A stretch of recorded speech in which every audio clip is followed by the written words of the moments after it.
আমাদের প্রিয় নবী সাল্লাল্লাহু আলাইহি সাল্লাম জুমার দিন সকল মুসলমানদের উদ্দেশ্যে তিনি খুতবা দিতেন। জুমার দিন তার এই খুতবা ছিল সারা সপ্তাহের জন্য দিক নির্দেশনামূলক। সমস্ত মুসলমানদেরকে উদ্দেশ্য করে আজ পৃথিবীর বিভিন্ন দেশের প্রেসিডেন্ট, বিভিন্ন দেশের দায়িত্বশীল সর্বোচ্চ পর্যায়ের ব্যক্তিবর্গ তারা যে সাপ্তাহিক বক্তব্য বিবৃতি দিয়ে থাকেন, এটি নবী করিম সাল্লাল্লাহু আলাইহি সাল্লামের সেই বাতানো পন্থারই যে কোনো ভাবে অনুসরণ ছাড়ার কিছুই নয়।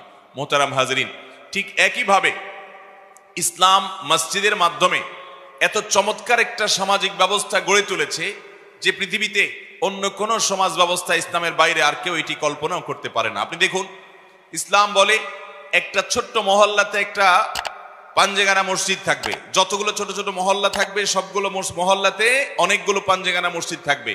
এটার উদ্দেশ্য কি? ওই মহল্লার মানুষেরা সবাই দিনে 5 বার মসজিদে আসবে।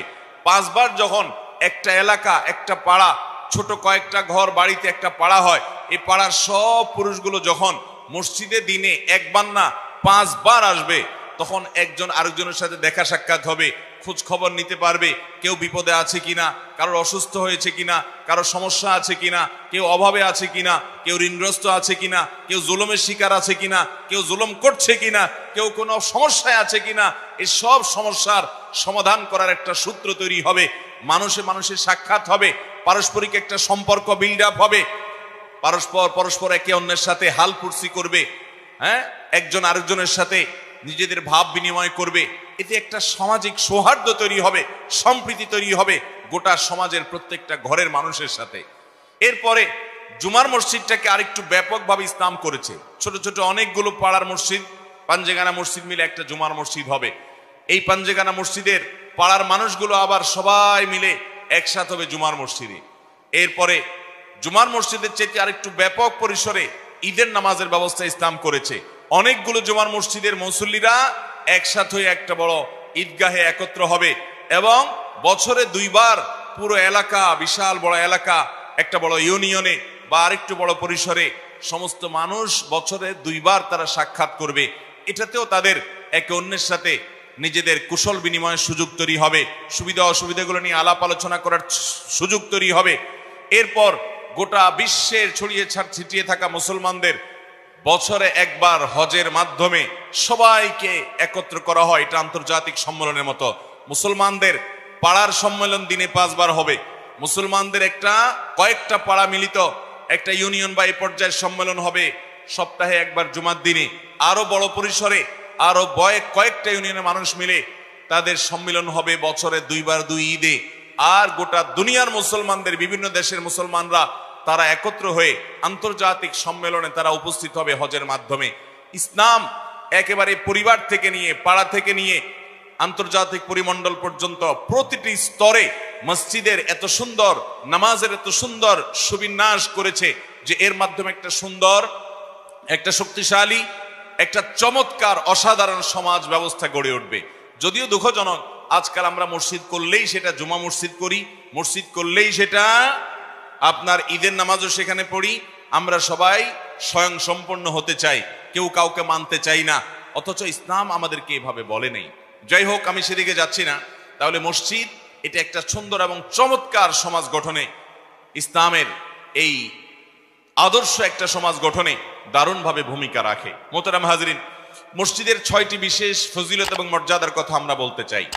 ইসলাম মসজিদের কত বেশি গুরুত্ব দিয়েছে, যে বিষয়ে সর্বপ্রথম যে কথা বলতে চাই তা হলো, আমরা সবাই জানি আমাদের প্রিয় নবী সাল্লাল্লাহু আলাইহি সাল্লাম মাত্র 10 বছর মদিনায় ছিলেন। কত বছর ছিলেন মদিনায়? হিজরতের পর তার ওয়াফাত পর্যন্ত কত বছর ছিলেন? 10 বছর। এই 10 বছর সময়ের মধ্যে মসজিদে নববী থেকে এমন দিক নির্দেশনা দিয়েছেন, এই মসজিদকে এমন ভাবে ব্যবহার করেছেন, মসজিদের মিম্বর থেকে শুধুমাত্র ওই হিজরত করা সাহাবী না, শুধুমাত্র মদিনায় থাকা মুহাজির সাহাবী না, এখান থেকে গোটা মদিনা রাষ্ট্রের সকল সমস্যার সমাধান করেছেন। এখান থেকে শুধু মদিনা রাষ্ট্রের সমস্যার সমাধান করেন নাই, মদিনার আশেপাশে বেদুইনরা যারা রাহাজানি করত, খুন খারাপি করত, ডাকাতি করত, মানুষের জীবন অতিষ্ঠ করে তুলত, তাদেরকে নিয়ন্ত্রণ করা, তাদেরকে দমন করা, তাদেরকে দমনের সকল নির্দেশ গ্রহণ করা, সকল ব্যবস্থাপনা এই মসজিদে নববীর মিম্বর থেকে প্রিয় নবী সাল্লাল্লাহু আলাইহি সাল্লাম করেছেন। শুধু তাই নয়, মদিনা থেকে শত শত মাইল দূরে বিভিন্ন শহরে বিভিন্ন অঞ্চলে গোটা পৃথিবীতে ইসলাম এবং শান্তি সাম্যের বাণী, ইনসাফ এবং ন্যায়নিষ্ঠার বাণী ছড়িয়ে গোটা পৃথিবীকে আলোকিত করবার এবং গোটা দুনিয়ার অর্ধেক শাসন করার যে অবকাঠামো, এটার যে প্রেক্ষাপট, সেটা তৈরি করেছেন নবী করিম সাল্লাল্লাহু আলাইহি ওয়াসাল্লাম এই মসজিদে নববীর মিম্বার থেকে।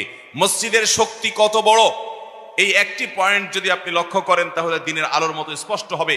মাত্র 10 বছর এই মসজিদের মিম্বার থেকে নির্দেশনা দিয়ে নবী করিম সাল্লাল্লাহু আলাইহি ওয়াসাল্লাম জিহাদ পরিচালনা করেছেন, ইসলামী রাষ্ট্র পরিচালনা করেছেন, অমুসলিমদের স্বার্থ সংশ্লিষ্ট বিষয়গুলো এখান থেকে স্থির করেছেন, এখান থেকে বাস্তবায়ন করেছেন, বিশ্ব শান্তি প্রতিষ্ঠা করেছেন।